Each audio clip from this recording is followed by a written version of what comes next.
अभी जो next question हम स्टार्ट करने जा रहे हैं वो है president of Pakistan.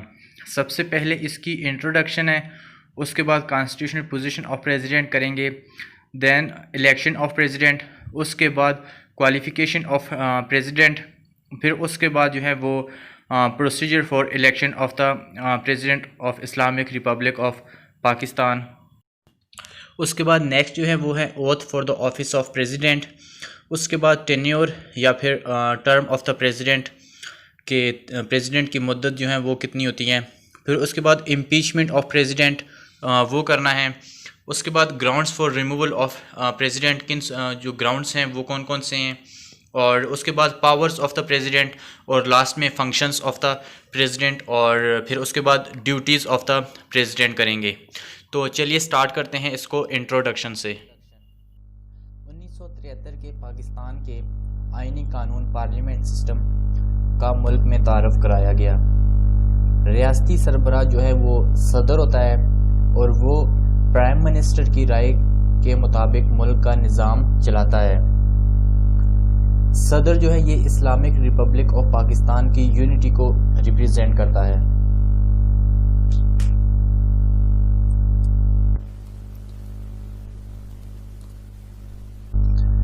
In the Constitution of 1973, parliamentary system was introduced in the country.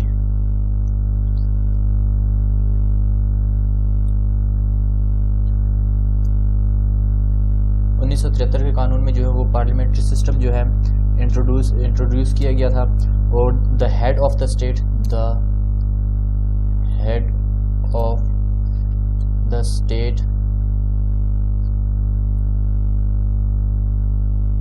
is called president.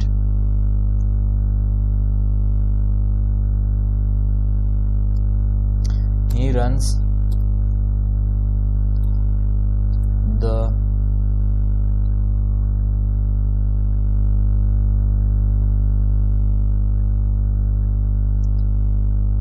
business of the state through Prime Minister.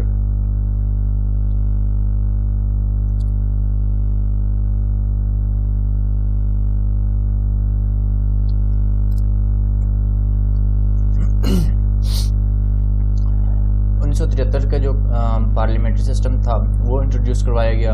और the head of the state is called president. Head of the state जो है वो president कहलाता है। और he runs the business of the state through prime minister. ये prime minister की ज़रिए से जो है वो बिजनेस को रन करता है। और जो प्रेसिडेंट होता है, president represents the unity of Islamic republic of Pakistan.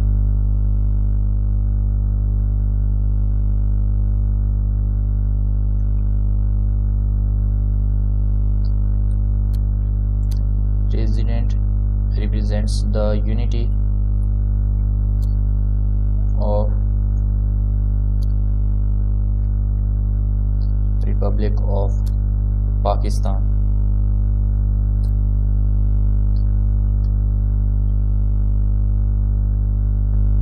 उसके बाद constitutional position of president. President की जो कॉन्स्टिट्यूशनल हैसियत है वो क्या है। The president is only constitutional head of the state. President इस कॉन्स्टिट्यूशन के मुताबिक प्रेसिडेंट जो है ये सिर्फ स्टेट का हेड है। The constitution declares that, constitution जो है वो डिक्लेयर्स करता है the president shell act in accordance with the advice of prime minister. जो प्रेसिडेंट है वो एक्ट करेगा, कोई काम करेगा with the advice of prime minister. Prime minister जो है उससे एडवाइस करके उसके बाद एक्ट करेगा।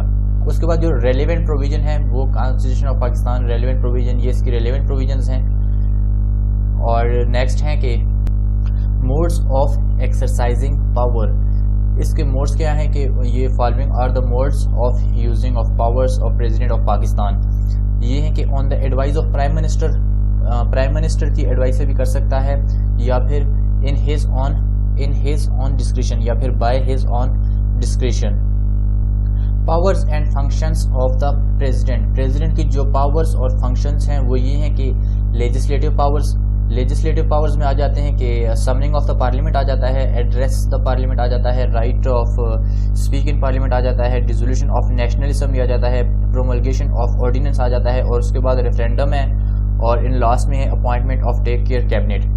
तो ये समनिंग ऑफ पार्लियामेंट है, the president has power to summon one और both houses of parliament in a joint setting to meet at any time and place as he think fit. इसके बाद जो है एड्रेस द पार्लियामेंट, जो प्रेसिडेंट है इसके जो पावर्स हैं, ये जो पार्लियामेंट को एड्रेस कर सकता है, the president can address one और both houses of the parliament and can demand attendance of all members of parliament. उसके बाद है कि right to speak in parliament, president जो है इसके पास इख्तियार हैं कि the president has right to speak in parliament. Dissolution of national assembly, the president has power to dissolve the national assembly on the advice of prime minister. जो president है, सदर है, वो नेशनल असेंबली को डिसॉल्व कर सकता है with the advice of prime minister, and assembly will be dissolve within 48 hours after the advice. और असेंबली जो है वो 48 आवर्स के अंदर डिसॉल्व होगी after the advice of prime minister. Promulgation of ordinance, the president has power to promulgate the ordinance within the Pakistan. ठीक, उसके बाद नेक्स्ट है पावर ऑफ रेफरेंडम, प्रेसिडेंट के पास रेफरेंडम वाली पावर्स भी हैं। The president has power to hold referendum if there is matter of national importance, national importance के लिए रेफरेंडम। ठीक है। Appointment of caretaker cabinet, president के पास has power to appoint the caretaker cabinet. Next जो है वो है जुडिशियल पावर्स। जुडिशियल पावर्स इसकी क्या है कि appointment of chief justice of the supreme court, appointment of chief justice of high court, appointment of additional जजेस of high court, और फिक्सेशन ऑफ सैलरीज ऑफ जजेस, ट्रांसफर ऑफ जजेस। तो first पे appointment of chief justice of supreme court, the chief justice of Pakistan is appointed by the president of Pakistan. इसको जो chief justice of supreme court जो होता है इसका अपॉइंट करता है प्रेसिडेंट ऑफ पाकिस्तान, और इसका जो ओथ है वो प्रेसिडेंट ऑफ पाकिस्तान ही लेता है। उसके बाद appointment of chief justice of high court, ये जो chief justice of high court होता है ये भी appointed by the president of Pakistan होता है। और नेक्स्ट जो है अपॉइंटमेंट ऑफ एडिशनल जजेस of high court, they all the additional जजेस of the high court are appointed by the president of Pakistan, ये भी प्रेसिडेंट ऑफ पाकिस्तान करता है। Next fixation of salaries of जजेस, जजेस की जो सैलरीज फिक्सेशन होती हैं ये भी president, the salaries and other allowances of the जजेस are fixed by the president of Pakistan, president of Pakistan की तरफ से होती हैं। उसके बाद नेक्स्ट है ट्रांसफर ऑफ जजेस, the president can transfer the जज of one high court to another high court in the country, मुल्क के अंदर जो है वो एक अदालत से दूसरी अदालत को ट्रांसफ़र कर सकता है जजेस को। Power of pardon, power of pardon ये होती है कि the president of Pakistan has special power to pardon the offender who have been punished by the court. जो कोर्ट्स जो भी ऑफेंडर होता है वो पनिश हो जाता है, सेंटेंस हो जाती है उसको बाय द कोर्ट की तरफ से। तो प्रेसिडेंट के पास पावर्स हैं कि वो उन पावर्स को एक्सरसाइज करे और उनको पार्डन करे। लेट्स सपोज नवाज शरीफ का जो केस है उसमें अगर वो पार्डन की अपील करता है सदर से तो सदर उसको पार्डन कर देगा, लेकिन प्रॉब्लम ये है कि अगर वो अपील करता है पार्डन की सदर से तो उसकी जो है वो पॉलिटिकल रिस्पेक्ट वगैरह कुछ जो भी है वो सब कुछ चली जाएगी इसलिए। उसके बाद है foreign powers, settlement of matters, appointment of ambassadors, appointment of representatives in United States. Settlement of matters, the president of Pakistan has power to settle the foreign affairs. Next appointment of ambassadors, president के पास powers होती हैं कि appointed by, ये जो ambassadors होते हैं इनको प्रेसिडेंट अपॉइंट करता है। नेक्स्ट है appointment of representatives in United Nations, जो जितने भी रिप्रेजेंटेटिव्स हैं इन यूनाइटेड स्टेट्स में are appointed by the president of Pakistan, president of Pakistan इनको अपॉइंट करता है। नेक्स्ट नंबर 4 पे है एग्जेक्टिव पावर्स। एग्जेक्टिव पावर्स में है प्रोक्लेमेशन ऑफ इमरजेंसी, जो सदर के पास इख्तियार है कि वो proclaim emergency in the country कर सकता है। अपॉइंटमेंट ऑफ गवर्नर्स जो है, all the governors of provinces are appointed by the president of Pakistan. जितने भी सूबों के गवर्नर्स हैं वो अपॉइंट होते हैं प्रेसिडेंट ऑफ पाकिस्तान की तरफ से। Appointment of attorney general of Pakistan, attorney general of Pakistan जो है इसको अपॉइंट करता है, इसको भी अपॉइंट करता है सदर जो है। इसके बाद चीफ इलेक्शन कमिश्नर जो होता है इसको भी अपॉइंटेड बाय द प्रेसिडेंट होता है। Members of council of Islamic ideology, जिसको पिछली वीडियो में हम कंप्लीट आराम से डिस्कस कर चुके थे। काउंसिल ऑफ इस्लामिक आइडियोलॉजी क्या है, मेंबर्स कंपोजिशन और इसकी पावर्स और जुरिस्डिक्शन क्या होती हैं, ये आप डिस्क्रिप्शन में भी इसकी लिंक देख सकते हैं। और इसको ये डिस्कस जो है ये हो चुका है, इसको या फिर आप प्ले लिस्ट जो है वीडियोस की वहाँ से भी देख सकते हैं।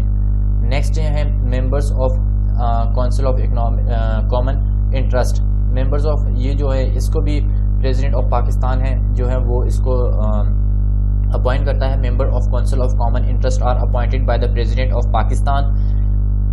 7 पे है members of national economic council, ये जो है member of national economic councils होते हैं, ये भी appointed by the president of Pakistan होते हैं। नंबर 5 पे जिसके प्रेसिडेंट जो सदर हैं इसकी पावर्स होती हैं वो होती हैं कि डिक्लेरेशन ऑफ वार, ये वार डिक्लेयर कर सकता है president. Islamic republic of Pakistan has power to declare war. उसके बाद है सेटलमेंट ऑफ पीस, ये सेटलमेंट ऑफ अमन जो है करता है। The president of Pakistan is responsible for the settlement of peace within the country and he plays pivotal role, ये जो है ये प्रो वाइटल रोल या फिर कुछ भी कह सकते हैं, ये वाइटल रोल जो है उसमें करता है मुल्क में सेटलमेंट लाने के लिए। Appointment of chief of army staff जो है ये भी chief of army staff are appointed by the president of Pakistan. उसके बाद जो है ये आर्मी को send army for to other countries for peace. ये जो इसकी एग्जांपल बेस्ट एग्जांपल ये है कि जिस तरह सऊदी अरब ने आर्मी जो है वो मांगी थी, तो इसके प्रेसिडेंट के पास पावर है कि president has power to send army for the help of other countries in United states.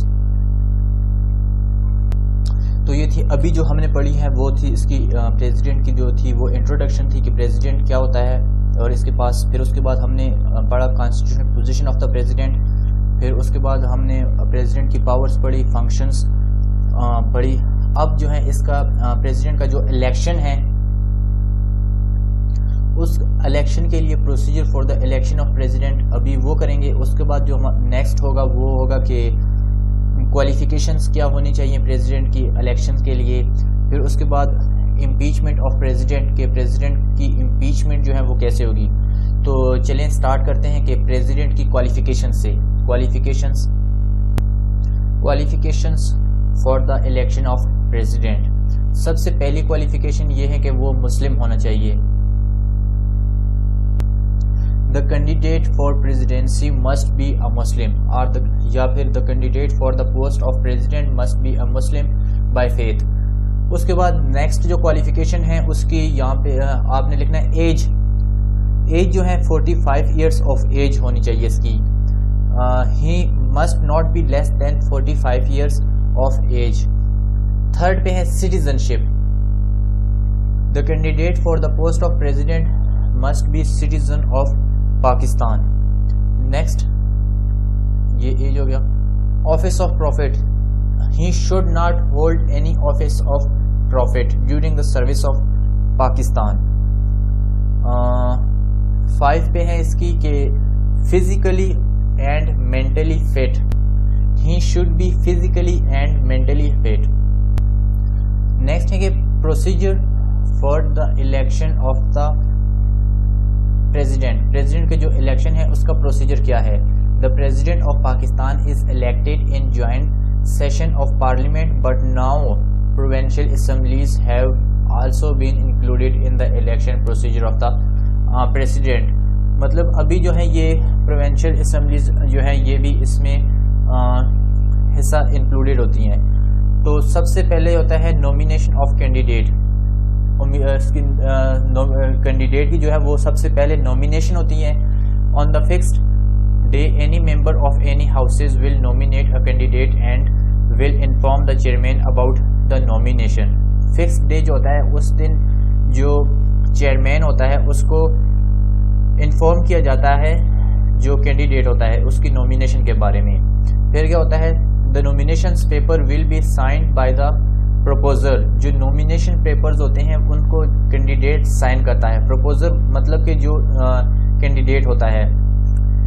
फिर उसके बाद ये होता है कि the candidates willingness certificate will also be filed after examination of the nomination papers. Chief election commissioner will announce the name of the candidate.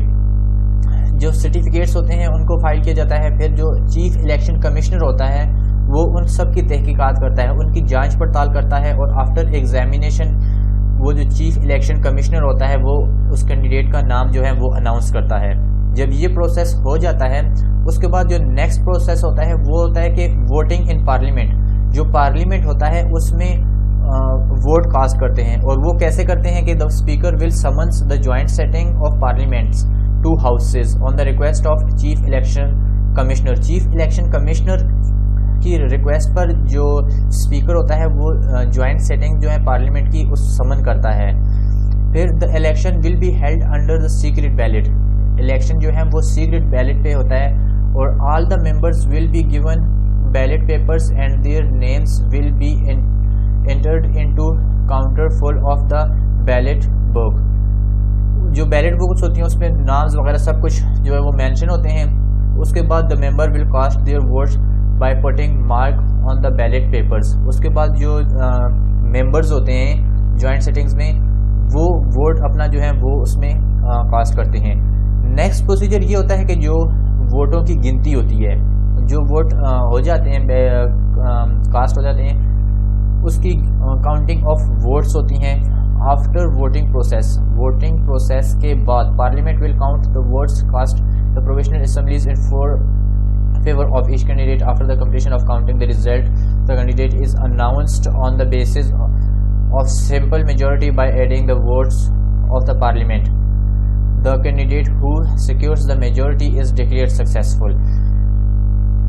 Voting के बाद जो है वो जब प्रोसेस वो ख़त्म हो जाता है उसके बाद जो है वो वोटिंग की जो गिनती होती है, और जिस बंदे की वोटिंग ज़्यादा निकल आए वो सक्सेसफुल हो जाता है।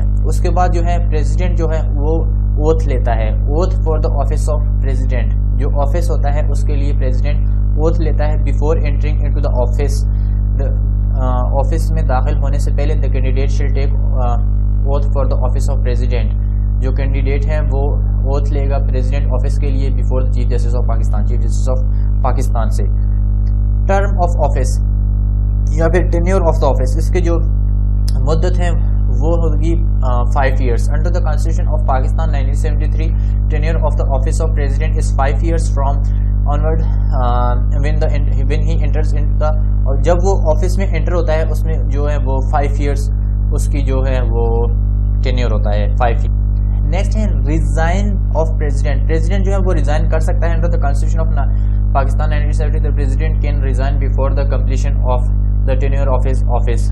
Before tenure of his office के मतलब मुद्दत ख़त्म होने से पहले भी प्रेसिडेंट जो है वो he can resign from the office by writing address to the speaker. Speaker को वो रिटन फॉर्म में दे सकता है कि मैं रिजाइन कर रहा हूँ।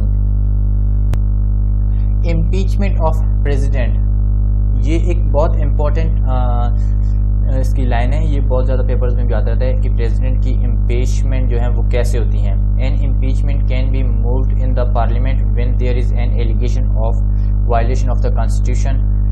जो इम्पीचमेंट है वो पार्लियामेंट में इस वजह से होती हैं कि जो प्रेसिडेंट होता है उस पर एलिगेशंस होती हैं या तो कॉन्स्टिट्यूशन को वायलेट करने की, या फिर उस पर एलिगेशंस होती हैं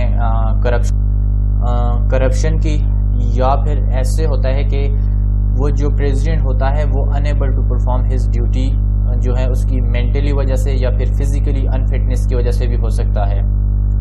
तो अकॉर्डिंग टू द प्रोसीजर, जो प्रोसीजर है, no less than 1/2 member of each house may send a written notice to the speaker of chairman. इसमें जो है वो ये होता है कि कुछ जो 1/2 मेंबर्स होते हैं वो जो स्पीकर होता है या चेयरमैन होता है उसको रिटन नोटिस देते हैं। उसके बाद जो है ये एक copy of impeachment along with the list of allegation is sent to the president. उसके बाद जो allegations कॉपी वगैरह होती हैं वो president को send की जाती है. Send करने के बाद the president is given full opportunity to defend his the allegations. president के पास full opportunity होती है allegations को defend करने के लिए. Then after hearing in the parliament of the 2/3 majority of the two houses cast votes in favor of the resolution, then president has to leave. जब 2/3 जो है वो उस resolution जो होती है उसके डालते हैं, वोट कास्ट करते हैं, तो फिर उसके नतीजे में ये होता है कि जो president of Pakistan Islamic republic of Pakistan होता है, then he has to leave the post. उसको जो पोस्ट है वो उसको छोड़नी पड़ती है. Ground for removal of president. President को इन वजह से रिमूव किया जाता है कि या तो करप्शन की वजह से, या फिर फिजिकली जो है इनकैपेसिटी की वजह से, या फिर मेंटली वजह से, या फिर वायलेशन ऑफ द कॉन्स्टिट्यूशन, अगर कॉन्स्टिट्यूशन को वायलेट करता है, या फिर ग्रॉस मिसकंडक्ट की वजह से भी उसको जो है वो रिमूव किया जा सकता है. कंक्लूड करेंगे अब इसको. To conclude I can say that we can say that in the constitution of 1973 parliamentary system of government was introduced in the country. जो 1973 का कॉन्स्टिट्यूशन था इसमें parliamentary system form of government जो है वो इंट्रोड्यूस हुई थी. उसके बाद president is the head of the state. President जो है वो स्टेट का हेड है या रियासत का हेड है. He is elected by the parliament, so election is indirect. ये इसको पार्लियामेंट इलेक्ट करती है और his tenure of office 5 years जो है इसकी ऑफिस की टेन्योर है. और the procedure of election is difficult and complicated. ये थी प्रेसिडेंट की कंपोजिशन, पावर्स, ज्यूरिसडिक्शन, ये फंक्शंस वगैरह, और इलेक्शन प्रोसीजर और इम्पीचमेंट. और इसके अलावा आप प्लेलिस्ट जो है इसकी बनी हुई है, वहाँ से आप देख सकते हैं बाकी वीडियोस को भी. Thanks for watching Iftikhar academy. Allah हाफिज़.